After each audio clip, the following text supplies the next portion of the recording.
북이 고구려에 관한 이런 지도를 잘 들여다보시면 저는 여기에 의문점을 좀 가집니다. 자, 북위는 어디에 수도를 뒀었죠? 낙양에 수도를 뒀습니다. 자, 북위가 수도를 둘 당시에 이 연나라, 유주지방이 여전히 북위원이 있었고요. 그 말고도 여러 나라들이 있었어요. 그래서 남쪽에는 남조 제국이 있었죠. 그때 유송, 송제양진의 유송 이렇게 있었습니다.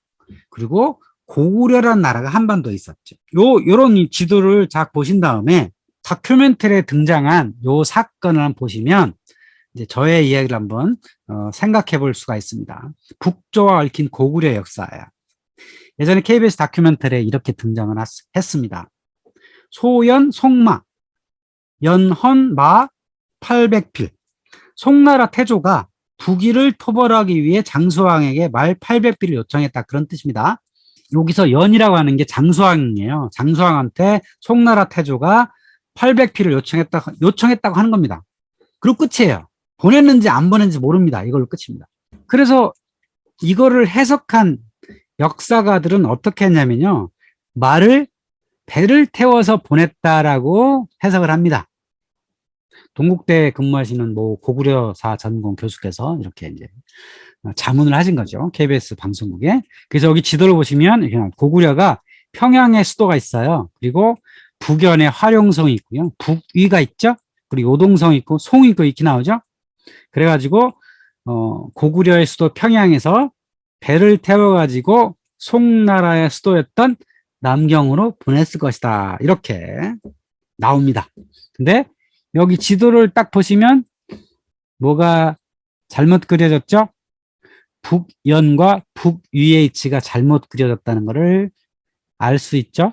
북위는 어디 있어요? 지금 북이라고 하는 데가 써 있는 위치는요, 오늘날의 북경 지역이고요. 북위는 저 밑에 나경에 있었죠. 그리고 북연은 어디 있었을까요? 북연이 여기 북위라고 써 있는 그곳에 있어야 되겠죠? 그러니까 이렇게 지도를 잘못 그려내면 해석을 당연히 고구려에서 저 밑에 송나라한테 말을 보내려면 보낼 재간이 없죠. 왜냐하면 육지로는 저 북연도 있고 북위도 있고 그러면 송나라는 왜 말이 필요했을까요?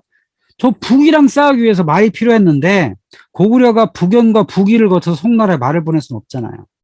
그러니까 이렇게 지도를 보면 당연히 바다를 거쳐서 보냈다고밖에 생각할 수가 없죠. 그런데 지도를 다시 그리면 이렇습니다. 북위는 어디가 있었냐면 낙양에 수도가 있었죠. 그리고 오늘날 북경 지역에 북연이 있었고요. 근데 북연은 고구려의 속국이었어요. 한때 부마가 되기도 했고요. 속국이 되었다라고 하는 게 삼국사기 기록도 나옵니다. 자, 그러면 북연이 고구려의 속국이니까 고구려가 육지로 말을 보내면 송나라까지 보낼 수 있죠.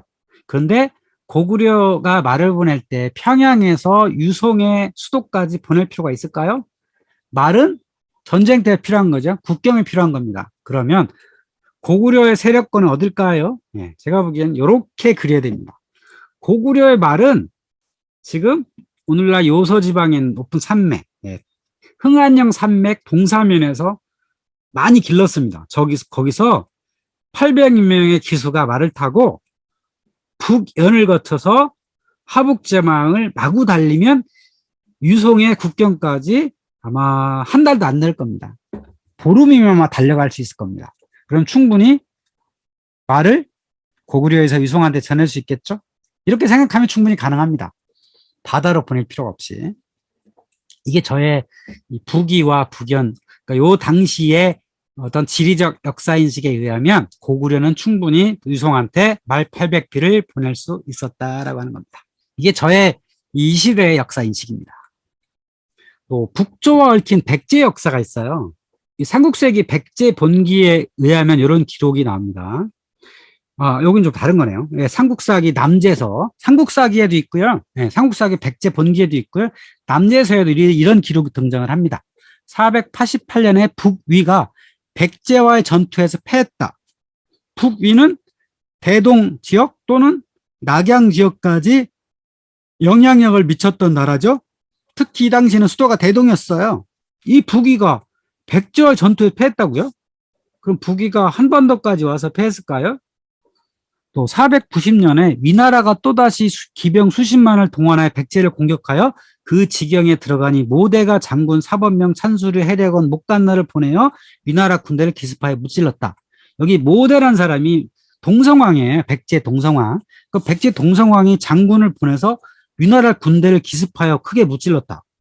자, 그러면 한반도에 있는 백제가 당시 공주에 있었는데 공주에 있는 백제가 어떻게 지금 대동지방에 있는 또는 낙양에 있는 위나라를 무찔릴 수 있었을까요?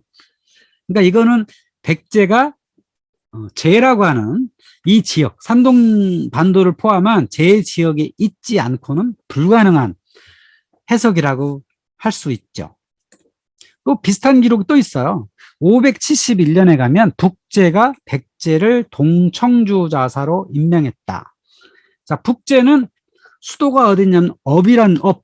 여기 지금 북제라고 제가 그 기록했던 북이라고 하는 글자 바로 옆에가 업이라는 수도가 있었거든요.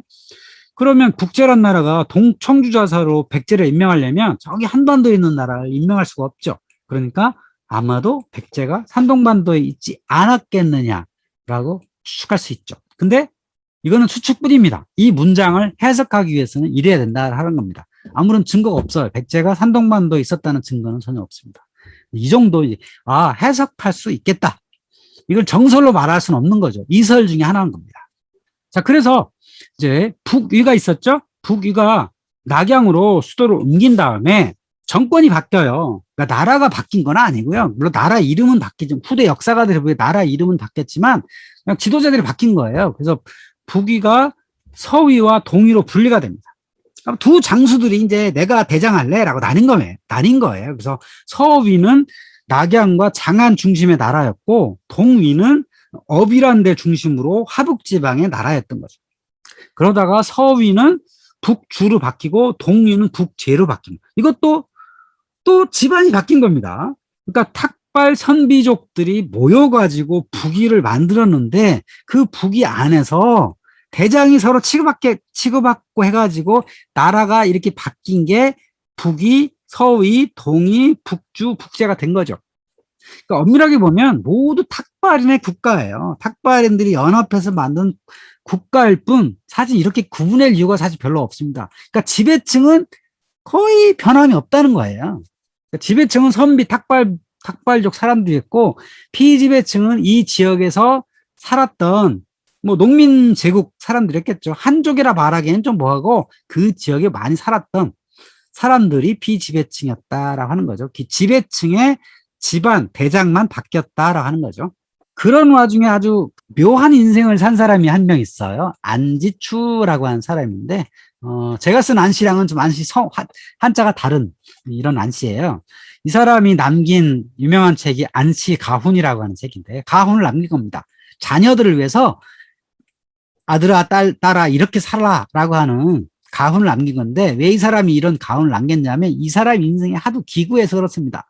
원래 이 사람은 남조의 양나라 사람이었어요. 그런데 어느 날 서위에서 남조를 공격을 해요. 그래서 이 서위를 막다가, 그러니까 젊어서 남조에서 벼슬을 한 거예요. 그러다가 서위가 공격해 오니까 전쟁터에 나갔다가 서위한테 잡혔어요. 그래서 서위로 끌려갑니다. 그래서 서위로 갔더니, 자, 서위라고 하는 나라는 선비족이잖아요. 그러니까 공부한 사람이 별로 없어요. 그래서 안지추가 남조에서 공부 좀 한 사람이기 때문에 여기서 관리로 임명이 됩니다. 그래가지고 서위에서 벼슬을 하고 있었는데 어느 날 북제에서 서위를 공격을 했어요. 그래서 서위에서 또 잡혔어요. 포로가 됐습니다. 그래서 북제로 가요. 북제에 가서 보면 거기도 또 공부 좀 한 사람이 없어. 그래서 거기서 또 관리를 합니다. 북제에서 벼슬을 하죠. 근데 그러다가 또 이 북제를 북주가 또 공격을 합니다. 그래가지고 여기서 또 포로가 됐어요. 또 포로가 돼서 이제 장안으로 또 거기서 벼슬을 했어요. 근데 이제 북주가 나중에 수나라로 바뀐 바람에 이 사람은 남조에서 시작해서, 그러니까 양나라에서 시작해가지고 서위, 북제, 북주, 수나라까지 5나라에 걸쳐서 관리로 일을 했던 아주 기구한 운명의 사람이었습니다. 이랬으니 얼마나 목숨을 부지하는 게 어려웠겠어요. 그래서 이제 자녀들한테 이런 걸 남긴 겁니다. 어떻게 잘 살아야 목숨을 부지하고 잘 살 수 있는지. 아주 독특한 사람이라고 할 수 있겠죠.